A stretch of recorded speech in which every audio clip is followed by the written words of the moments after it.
Experts believe tobacco as we know it today began growing wild in the Americas about 8,000 years ago.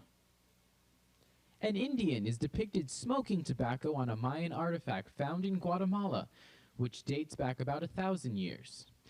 In 1492, Columbus not only stumbled upon the Americas, but he became the first known European to see tobacco. During the 1500s, many explorers to the Americas brought tobacco back to Europe, where it became very popular. And for that reason, the first European colony in what is now the United States, Jamestown, established in 1607, grew tobacco as its main crop. The crop became so important that the first African slaves were brought to Jamestown in 1619 to harvest it. And in the 1700s, tobacco was such an important crop that almost all southern colonists were growing it, even George Washington. During the 1800s, tobacco was relatively unknown in the northern states. But the Civil War changed that.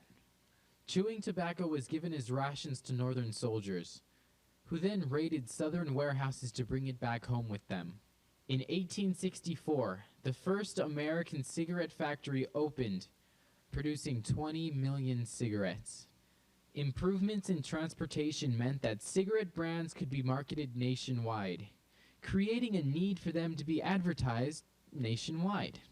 In the 1880s, advertising agencies sprouted up like wildflowers, and tobacco was touted as a cure-all for whatever ailed you. Yes, even cancer. In the 1900s, ad agencies were looking for new ways to push their brands of cigarettes. And the Sweet Caporal Company began packaging baseball cards with the cigarettes. But baseball great Honus Wagner objected to his picture being used to sell cigarettes to children. His image was withdrawn after only a few cards were released, thereby making it the most valuable baseball card in history, worth $500,000. During World War I, the War Department bought the entire stock of Bull Durham tobacco and sent it to soldiers overseas, addicting an entire generation of American men. Their slogan, "When our boys light up, the Huns light out." In the 1920s, ad agencies began the slogan wars. Each cigarette now had a catchphrase, many of which became part of the American language. Lucky Strike, it's toasted. Camel, I'd walk a mile for a Camel. Marlboro, as mild as May. The Great Depression of the early 1930s opened the doors to many new cigarette companies to enter the market by selling cigarettes at less than 10 cents a pack. But Camel's, the biggest selling cigarette of the time, upped its price to 14 cents. They knew they had smokers hooked. And that brings us to 6 decades of tobacco advertising, or get me someone who can't die.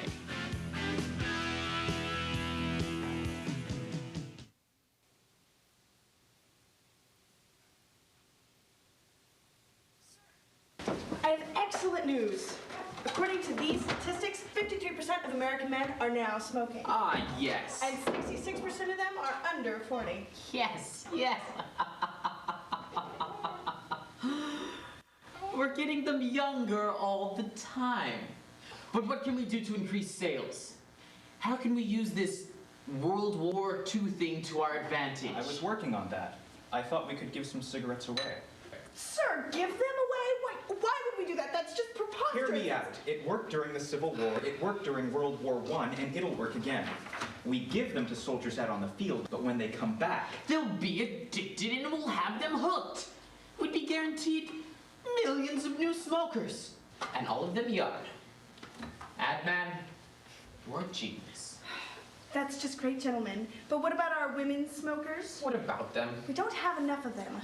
We need to find a way to get more women smoking. Okay, how do we do that? We need to give them an incentive to buy. I know. Let's give them coupons. Coupons? yeah, we could give them coupons. They can get something with these coupons. Make it look like they're getting something for nothing. And how much would each coupon be worth? 1/10 of a cent. 1/10 of a cent, sir, that is preposterous. They'd have to buy 1,000 packs to equal one small dollar. It'll never work. The people will never fall. But people would fall for that. What do you think we should give them? Ad man? I was thinking we could give them something useful, like, feather dusters. Or pens. Or dishes? We could give them dishes. No, no, no. Let's give them something they want, like Gary Cooper. The movie star? How could we give away Gary Cooper? Well, I was thinking of putting up advertisements of him smoking. I think the women would smoke if they saw Gary Cooper, Humphrey Bogart, or John Wayne smoking. Ad man, can it be done? I'll get on it right away. So you think the women will start smoking if they see their male celebrities smoking? Definitely. Women are stupid.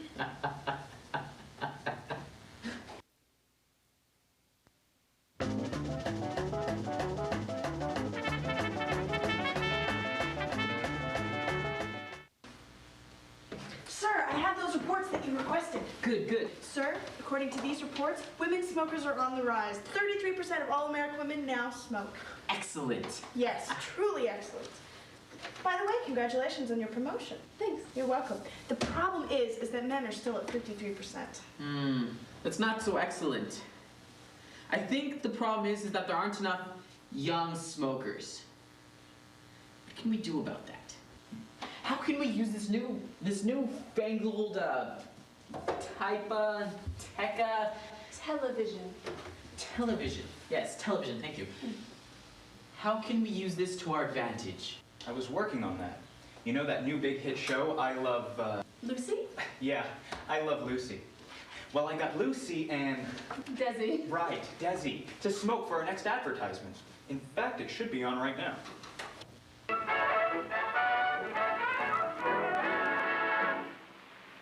Lucy, Yes, dear. give me a cigarette, will you, huh? Don't say cigarettes, say Philip Morris. Oh? Is there any other kind? Not for you, there isn't. Nothing but the best for Mr. Ricardo.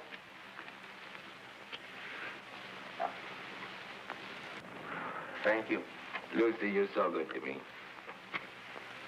You see how easy it is to keep a man happy? Why not give your husband a carton of Philip Morris cigarettes? Smart move. He'll love them for their mildness, their smoothness, and their wonderful good taste. And he'll love you, too, for thinking of him. That's right. Good night, everybody. And don't forget, call for Philip Morris.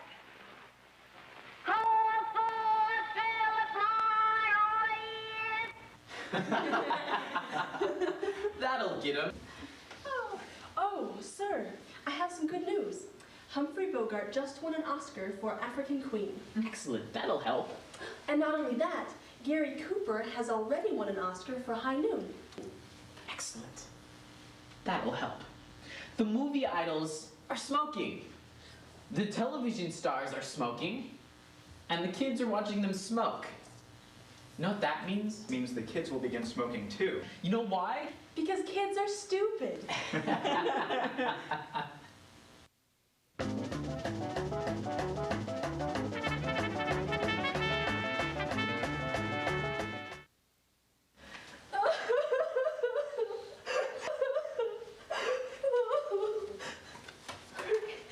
What is it now? What's wrong? Gary Cooper! Gary Cooper just died of lung cancer! Hey there, it's all right.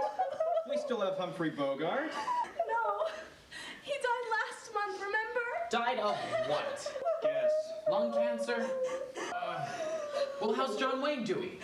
Well, he just won an Oscar for True Grit. That's good. But he has lung cancer too. Our celebrities are dropping like flies. I've got an idea. We need a new male role model. A rough, tough, cowboy-like character. Someone handsome like Gary Cooper. And tough like Humphrey Bogart. And rugged like John Wayne, Pilgrim. Yes, but nobody knows who he is. So if he dies, nobody cares. Get on it, ad man. Yeah, we'll make him, let's see, the Marlboro Man. I like That's a great idea. All right. Now, what about those warning labels? Oh, yes, I meant to tell you about that. By law, sir, we're required to have these health warning labels on all of our packages. This doesn't look good. Is it the Marlboro Man? Yep, he's got lung cancer too, Chief.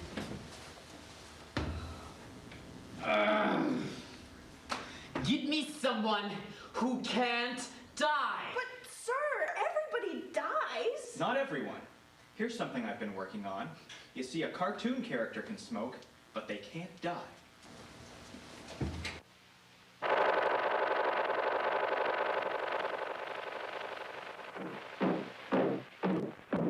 They sure work hard, don't they, Barney? Yeah? I hate to see them work so hard. Yeah, me too. Let's go around back where we can't see them. Gee, we ought to do something, Fred. Okay? How's about taking a nap? Hey, I got a better idea. Let's take a Winston break. That's it! Winston is the one filter cigarette that delivers flavor 20 times a pack. Winston's got that filter blend. Yeah, Fred. Filter blend makes the big taste difference, and only Winston has it up front where it counts. Here, ahead of the pure white filter.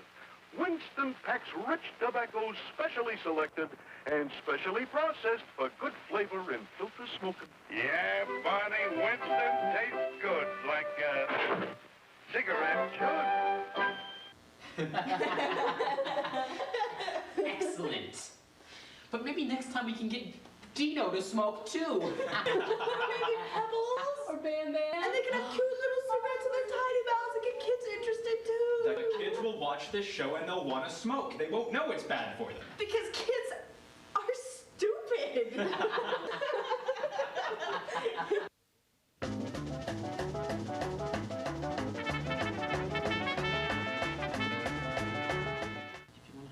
That was a great idea you had back in the 60s about having those Flintstones in a commercial. I agree. Well, it was a good idea, but there's bad news with the Flintstones. Did Barney die of lung cancer? No. He's been banned. We can't have any more cartoon commercials. In fact, the government won't let us have any more TV or radio spots at all. They've all been banned, Chief. Just when we have to get more women smokers, too. Well, we can still get more women. What we have to do is give them something that they want. Something that they really want. But what do women want? That's easy. My wife's always complaining about her figure. I keep trying to tell her, Virginia, you're sexy, baby. You're groovy. You're slim. Ugh. Sorry, this business is getting to me. Was I rambling again? No, that's it. We'll give them thin cigarettes, make them slim and sexy to make the women feel sexy. And we'll call them Virginia, Skinnies. no, Slims, Virginia Slim. That is a brilliant idea. But will it appeal to our male smokers? That cartoon idea worked before. Maybe we can find some new way to have it work again. We need to find new ways to advertise. Advertise. Oh, yes, I meant to tell you about that. Our sales rise 2.5 times when we use in-store advertising. You mean inside stores? Right. Get out those displays and make them nice and low. Low? So the kids can see them. Right! Kids are stupid!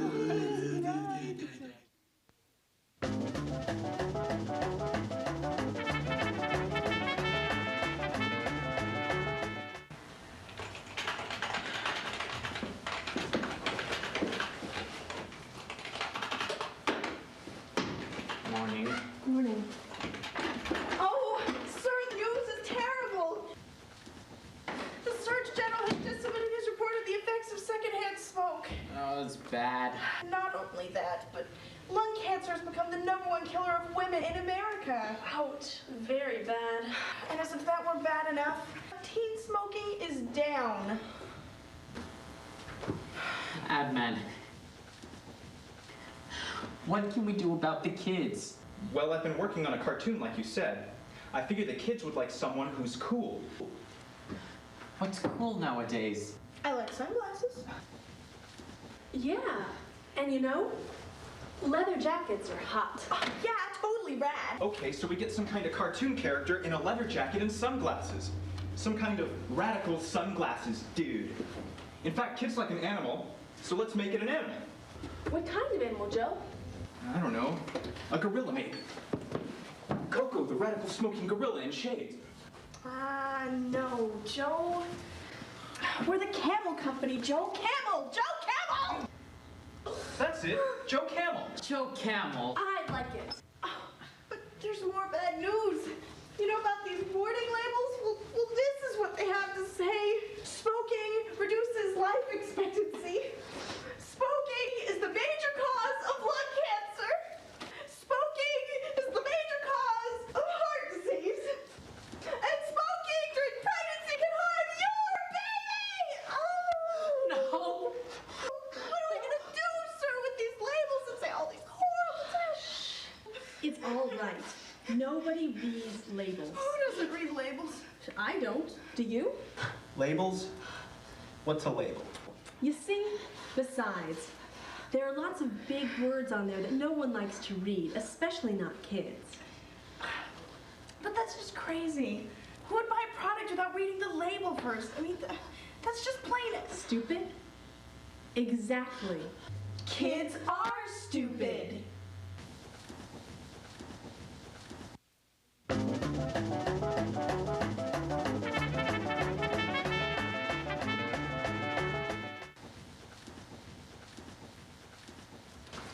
Here's the reports. Oh, good news, Chief. Good news, Chief. I ran that survey that you asked me to, and here's the results. Joe Camel is recognized by preschoolers more than Mickey Mouse or Ronald McDonald. And that's not all. Since we've started using Joe Camel advertising, sales among teenagers have risen from 0.5 to 32.8%. That's over 60 times the amount of teenage smokers. Well done. Now, what can we do to increase teen smoking even further? Well, we could give out coupons on the packages like we did in the 40s. What are we gonna give out this time? Feather dusters again? I was thinking clothes. Teenagers are always concerned about clothes. We could give out t-shirts. Everyone wears t-shirts, even her. And not just ordinary t-shirts, Joe Camel t-shirts. And if people think Joe Camel's so cool, they'll want Joe Camel t-shirts. And not only that, it would be free advertising. I love it. First we hook them into smoking with these t-shirts, and then we use them like walking billboards. Oh, they're so stupid. They deserve to die of lung cancer. Yeah, but how much money will they have to spend on cigarettes to get one t-shirt? According to my calculations, they'd have to spend roughly $227 worth of cigarettes. $227 for a measly t-shirt? I love my life. That's nice, but don't break out the champagne yet. Smoking has been banned in bars and restaurants and other public places. No smoking in bars? But what are they supposed to have with their beer or coffee? And there's more bad news. We're not allowed to have billboards near schools at all anymore. No more school-site billboards?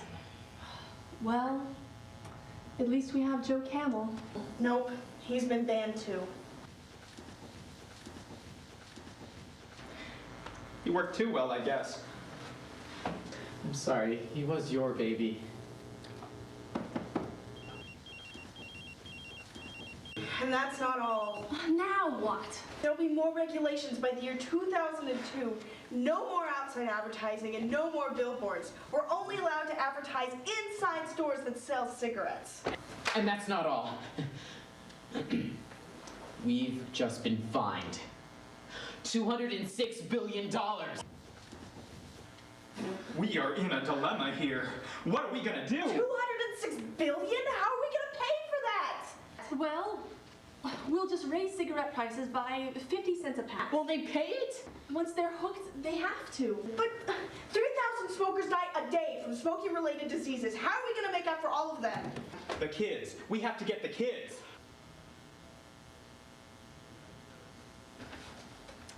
We at the tobacco industry want you to know this. We want you. We need you. We love you. We want you to smoke. We need you to buy cigarettes. And we love your money. But most of all, We think you're stupid.